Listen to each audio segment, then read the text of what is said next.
à tous, on va vous présenter aujourd'hui le studio du bassin, un studio d'enregistrement qui vient d'ouvrir sur le bassin d'Arcachon. Donc j'ai ici avec moi Stéphane Perrault, le fondateur du studio du bassin, qui va pouvoir nous donner des informations et nous présenter un petit peu le studio. Bonjour Stéphane. Salut. Qu'est-ce que tu peux nous dire sur ce studio du bassin ? Ce studio du bassin, un petit historique, c'est un studio que j'ai d'abord créé pour mon activité personnelle en tant que compositeur de musique de film. C'est un lieu que j'ai voulu accueillant, chaleureux, un peu comme une deuxième maison. Un lieu où je passais beaucoup de temps pour composer, donc il fallait que ce soit propice à la création. Et puis j'ai décidé de l'ouvrir aux autres en essayant de m'entourer de tous les gens avec qui j'ai envie de bosser, dont toi. D'autres compositeurs et musiciens de qualité et aussi d'ingénieurs du son, donc de m'entourer d'une équipe qui soit tous d'horizons variés et complémentaires surtout. Et donc voilà, le studio est là, c'est celui-ci. Et s'ouvre au public. Et s'ouvre au public. Parce que tu me dis que... Composition de musique de film, oui. C'était fermé, fermé. Il n'existait pas le studio, il n'avait pas d'existence ni sur les réseaux, ni sur le web. Voilà, c'était juste un petit perso pour moi, pour mon travail de compositeur de musique de film. Là maintenant, j'avais envie que un musicien qui vient enregistrer, c'est souvent une source de stress, et que ce stress puisse être facilement gommé par le cadre vraiment accueillant. Ok. On peut commencer peut-être par cette pièce, la régie. Ouais. Qu'est-ce que tu peux nous dire ? Elle sert à quoi ? Alors, mètres carrés, c'est la régie principale. Ici, on est sur une régie qui fait une trentaine de mètres carrés.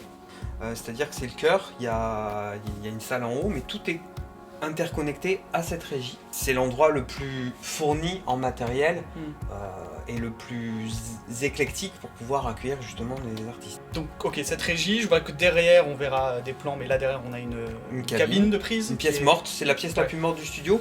Ce qu'on a voulu créer ici, et défendre, c'est un studio ouvert, c'est-à-dire pas une régie fermée avec des pièces cloisonnées. La seule pièce cloisonnée, c'est cette petite cabine qui a un son plus mort et qui est plus neutre. Et du coup, la régie principale est ouverte sur cet open space, avec une grande hauteur sous plafond, de l'air. Et voilà, donc, et depuis la cabine, on a la visibilité sur l'ensemble. D'accord.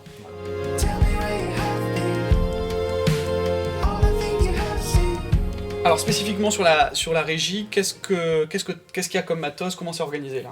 Alors, principalement ici, on a tout ce qui est informatique avec la surface de contrôle, avec les ordinateurs qui sont dans le meuble, et toute cette chaîne informatique est connectée à ce rack. Le patch. Voilà, le patch qui est le cœur du studio, donc le patch analogique en Bantam, et toute la chaîne de conversion avec tous les convertisseurs, l'horloge et tout le système d'allumage de tous les périphériques qui se trouvent ici. Ici, on a la chaîne mastering avec un compresseur à lampe, un sommateur et le contrôleur monitoring. Et toujours deux beaux mandelets là. Ouais, voilà, qui font aussi partie de la chaîne de mastering. Ici on a le massif passif qui est l'EQ à lampe, et ici le VariEmu qui est le compresseur à lampe. Voilà. Ici c'est plus tout ce qui est effet, c'est-à-dire reverb, délai, un dock pour les cassettes. Exactement, pour faire un son rigolo. Voilà, et puis après on a tout ce qui est derrière nous ici. Je vois du préamp, de l'EQ, de la compression. Il y a beaucoup de choses, beaucoup. Donc ça c'est plus pour l'enregistrement ça, ou aussi, exactement. Aussi pour le mixage. Alors oui, on peut mixer avec, puisqu'on peut traiter certaines de ces machines en insert, mais principalement on a tous les préamplis du studio qui sont en analogique, en numérique pour certains, donc qui combinent les deux. On a des EQ, on a des compresseurs, différents types de compresseurs, des égaliseurs, voilà. Okay. Tout un tas de choses bien intéressantes et bien sympathiques. Ok.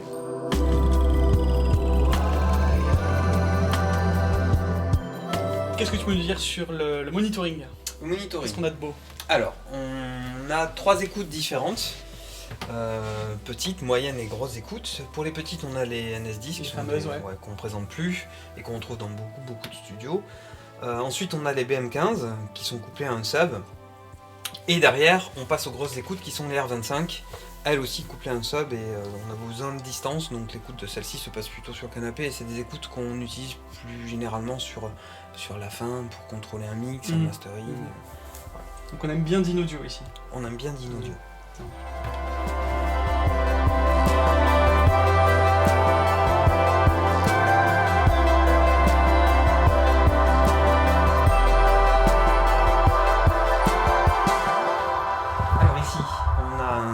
SP80. Un piano qui a été plus souvent utilisé au départ dans la salsa. C'est un piano type Rhodes. Je le classe un petit peu dans ce genre de piano puisqu'il est équipé de micros à l'intérieur. Il n'a pas de table d'harmonie, ce qui fait qu'il ne résonne pas en fait. Donc on est sur... Il n'y a pas de caisse de résonance. Électroacoustique, exactement. Un piano et un Rhodes en fait. Exactement. Et juste au-dessus, on a un Baldwin, c'est pareil, c'est un clavier vintage qui donne des sons bien sympathiques avec des pédales de guitare. Okay. On peut faire plein de choses sympas aussi. Donc tu me dis pédale de guitare, mais tu peux le faire rentrer dans un, on peut tout dans faire. un ampli. Ouais, okay. Tout à fait. Comme un Rhodes, pareil. Ensuite, on fait dans ce sens-là. Dans ce sens. Dans celui-là. Dans celui-là. Raconte-moi ça. Oh, celui-là, il est bien sympa. Il est assez peu connu. On n'en trouve pas beaucoup en France. C'est un Elepian. Type Rhodes, pareil. C'est un son un petit peu plus différent. Mais bien sympa. Ça se complète. Et donc, juste à côté, son alter ego. Le Fender Rhodes qu'on ne présente plus. Ça, c'est le Mark I. C'est mon préféré. Okay. Voilà. Et les deux rentrent aussi dans les amplis guitare. Exactement. Super. Voilà. Alors ici on change de registre, on est sur un Orgamon, un B3. Pareil, on ne présente plus. Celui-ci a la particularité d'être vraiment full équipé, il n'y a plus de place à l'intérieur. On a rajouté des petites cartes et des petits modules qui nous permettent d'avoir des options bien sympas, dont la contrebasse au pédalier. Ah oui, au pied, ouais. Voilà, tout un tas de choses super sympas, quoi. Voilà. Avec sa Leslie, avec sa cabine, bah oui. Voilà, super Leslie, c'est génial. Ça tourne avec des haut-parleurs à l'intérieur, c'est génial. C'est un son, on voyage dans le temps, quoi. Ici, c'est un voyage dans le temps. Voilà. Maintenant, il est temps de parler du vrai chef de la pièce.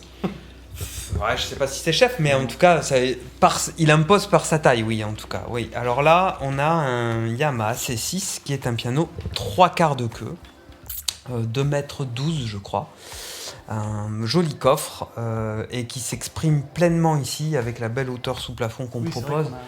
Ça respire beaucoup et il lui fallait ça parce que c'est un 3/4 de queue, il faut de l'air. Mais c'est vrai que le C6 c'est un beau piano et il n'y a pas beaucoup de studios sur la région qui proposent un instrument avec autant de coffres et de qualité, quoi. Celui-là est vraiment super, j'en suis très fier. Okay. Pour un pianiste. Oui, ça aide. Ok, qu'est-ce que tu peux nous dire sur ceux-là, ces petits jouets? Ce sont des harmoniums principalement, sauf celui-là qui normalement ne devrait pas se retrouver ici, mais pour ranger pour l'instant, comme il n'a pas ses jolis pieds, ça s'apparente au Rhodes celui-là. Et le reste, c'est plus des harmoniums, donc ça fonctionne avec une petite soufflerie et ça crée des sons qui pourraient se rapprocher entre le mélodica et l'accordéon. Voilà, pour la faire simple. Là aussi. Okay. Voilà, tout à fait. D'accord. Des petits harmoniums. Et je vois qu'il y a aussi tout un espace en haut. Qu'est-ce que c'est en haut? Donc, tu m'as parlé ici tout à l'heure de la deuxième régie. Ouais. Qu'est-ce qu'on va voir là? JB, ouais. Ok, vas-y, montre-moi. Montre-moi tout ça.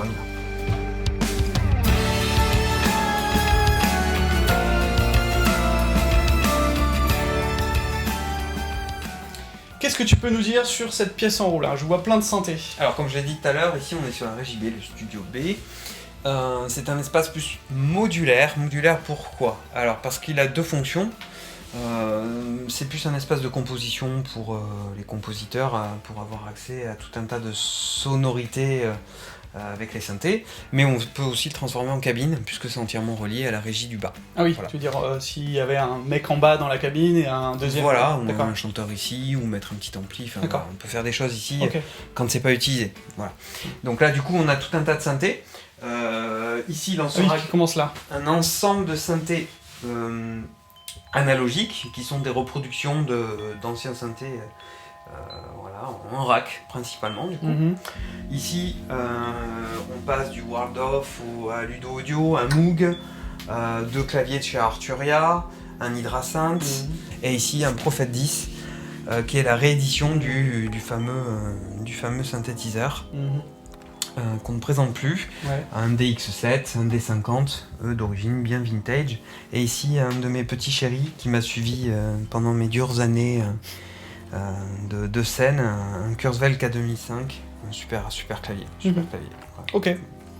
Donc accès synthé, mais quand même compo, parce qu'il y a toute une... Tout à fait, il y a tout ce qu'il faut ici. On a un Rolly. Je suis là. Ah oui. Il fallait pas passer à côté quand même. Bien spécifique. Pour la frime, c'est important. Ouais, avec tout ce qui est protocole MPE, donc on peut faire des les slides et tout. Ouais, des grands slides, des glissandi, c'est vraiment génial. Mais c'est très particulier, hein. C'est pas parce qu'on est pianiste qu'on peut jouer de ça, c'est très difficile. Ok. Et puis voilà, c'est un espace qui est un peu plus en construction actuellement, puisqu'il manque les moniteurs. On aura des ADAM. À 77X, les horizontaux. Avec le sub. Et puis ici, donc, tout comme en bas, on a... Ça, c'est ce qu'il y avait avant. Patch. C'est l'ancien studio, oui, ça. Tout à fait.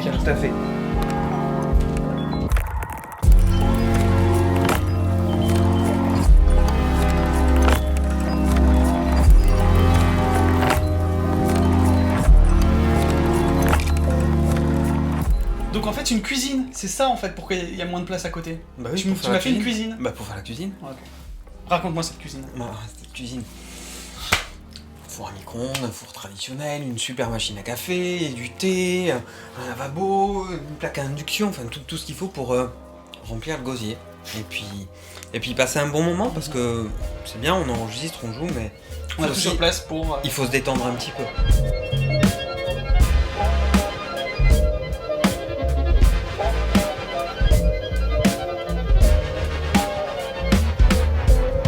Ok, super, merci Steph pour la visite. Ouais. Donc, tu connais déjà quand même. Hein. Oui, c'est pas comme tu si fais j'étais partie intégrante de l'équipe.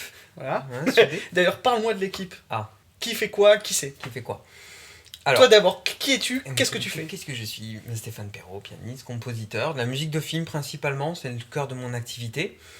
Après, je co-dirige le studio que j'ai fondé avec mon épouse, Laura, qui est la gérante de cette société, qui nous apporte beaucoup aussi en termes de communication, puisqu'elle est gérante dans une société de communication, donc ça nous sert beaucoup, c'est chouette.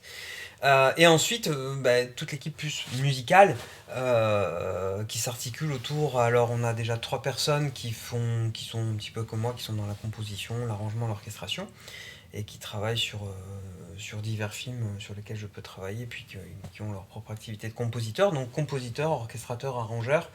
On a François-Xavier de Turenne, pianiste, Johan Huguenet, clarinettiste, et Nicolas Garcia, guitariste. Voilà, nous sommes tous les 4 plus axés sur tout ce qui est composition, arrangement, orchestration.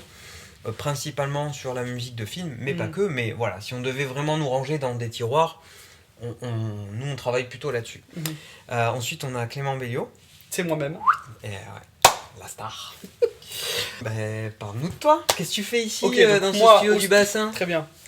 Moi déjà j'ai vu la lumière, donc je suis rentré. Et t'es rentré.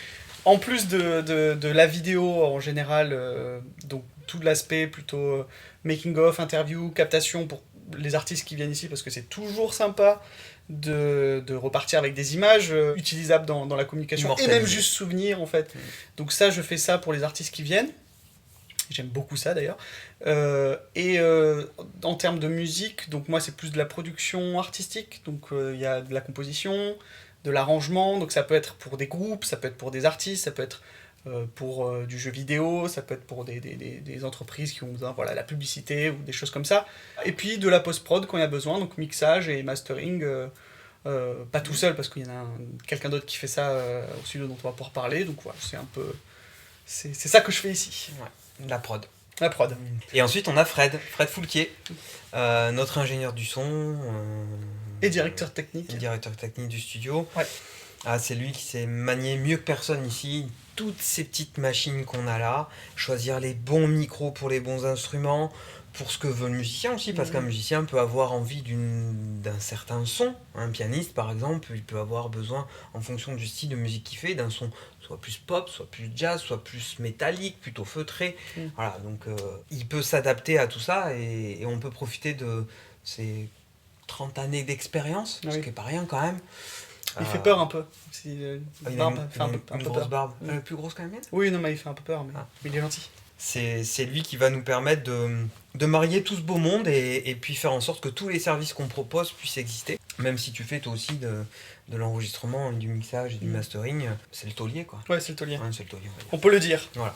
Tu me parles de service. J'ai envie de savoir qu'est-ce qu'on peut proposer au sud du bassin. J'en parle ou t'en parles? On en parle ensemble. Les deux, dans l'ordre. Alors on va faire ça. On peut tout faire.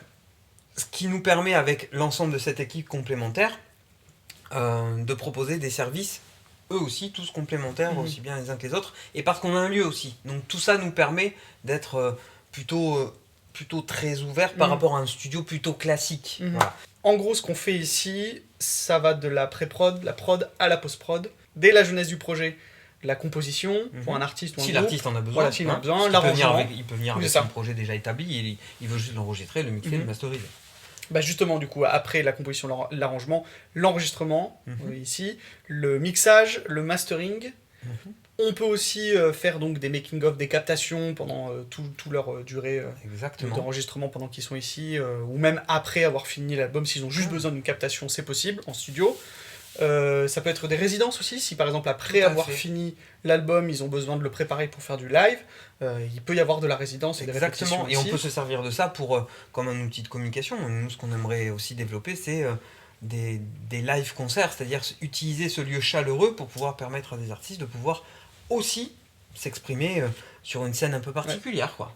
Donc non seulement la résidence, mais aussi carrément la captation en live, concert. Un peu comme ce qu'ils font Audiotree et ces trucs-là. C'est ça, exactement. Exactement. Ça, mais ici sur le bassin. Mais sur le bassin, et le dernier onglet, optionnel, mais c'est vraiment la fin de chaîne, c'est l'édition. Ça, c'est un service qu'on propose et qui peut nous permettre à des artistes qui en ont le souhait, qu'on les accompagne dans le dépôt de leur œuvre et la faire vivre. La faire vivre, c'est-à-dire pouvoir la proposer dans un catalogue plutôt plus ou moins complet pour travailler avec nos partenaires dans l'audiovisuel, par exemple. Et parce que celui du bassin est aussi une maison d'édition. Exactement, puisqu'elle édite les morceaux de tous ses collaborateurs pour permettre de générer des droits d'auteur, par exemple.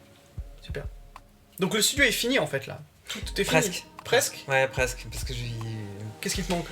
J'ai abandonné les touches des claviers pour les marteaux depuis un petit moment et il est prévu un logement juste à côté. Marteau, ça marche aussi pour le clavier. Donc. Ah oui, c'est vrai, t'as raison. Il est prévu un logement juste à côté du studio, à 5 mètres. L'ancien garage. Exactement. Qui sera transformé. Exactement. Qui sera transformé en petit logement et ce qui permettra aux musiciens qui viennent ici de pouvoir rester sur place. Et ce qui est plutôt confortable quand on a besoin de temps et puis sur le bassin quoi. Donc c'est cool. Donc ça c'est plutôt prévu fin 2022, début 2023. Voilà, il faut du temps, mais on aura un espace vraiment sympa. Ok, ça marche. Super, bon, je crois qu'on a tout dit. Vous pouvez retrouver toutes ces infos sur le site du Studio du Bassin qui est désormais public, donc studiodubassin.fr, et les réseaux sociaux, Facebook, YouTube, Instagram, pour toutes nos mises à jour, nos belles photos qui vont suivre dans les semaines à venir. Voilà, j'espère que ça vous a plu, et n'hésitez pas à commenter et à nous envoyer vos petits messages, des likes, pour faire connaissance. Voilà, à bientôt. À bientôt.